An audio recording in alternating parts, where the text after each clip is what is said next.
What was the difference between the medical practices of the upper and lower social classes in Han Dynasty China?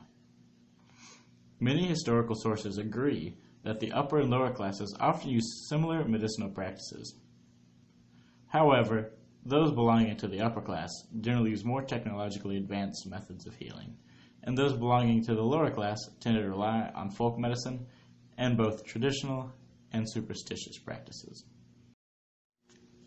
Medical practitioners came from every strata of society, with the exception of slaves. However, while those belonging to the lower class usually practiced folk medicine, those belonging to the upper and middle classes often became scholarly physicians.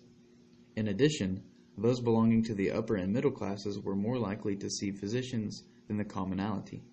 The Han government itself had over 300 official physicians and official functionaries in the Department of the Imperial Physician.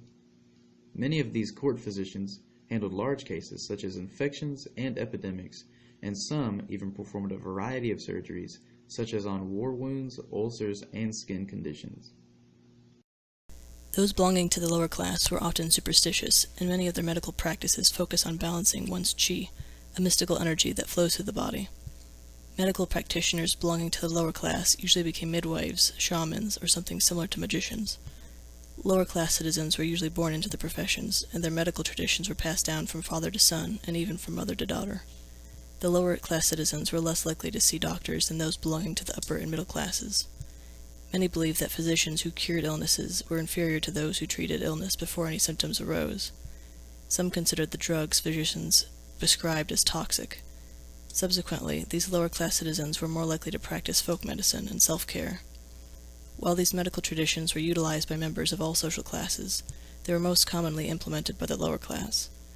Their practices often included ingesting a variety of herbs and utilizing different methods such as moxibustion, acupuncture, massages, and gymnastics in order to maintain their health.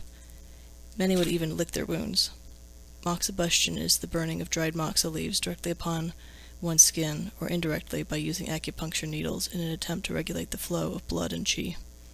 Acupuncture is the practice of inserting small needles into different points or loci of the body in order to regulate the flow of qi throughout the body.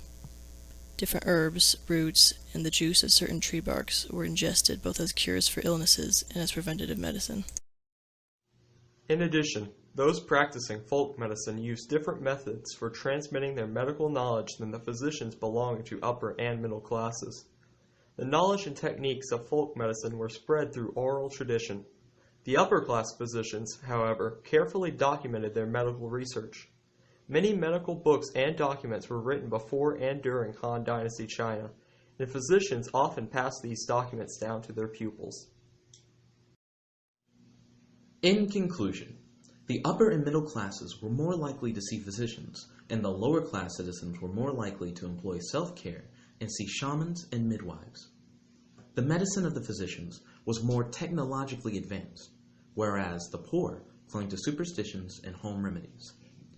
While members of each social class used common medicinal practices, there is a distinction between the medicinal practices of the different social classes in Han Dynasty China.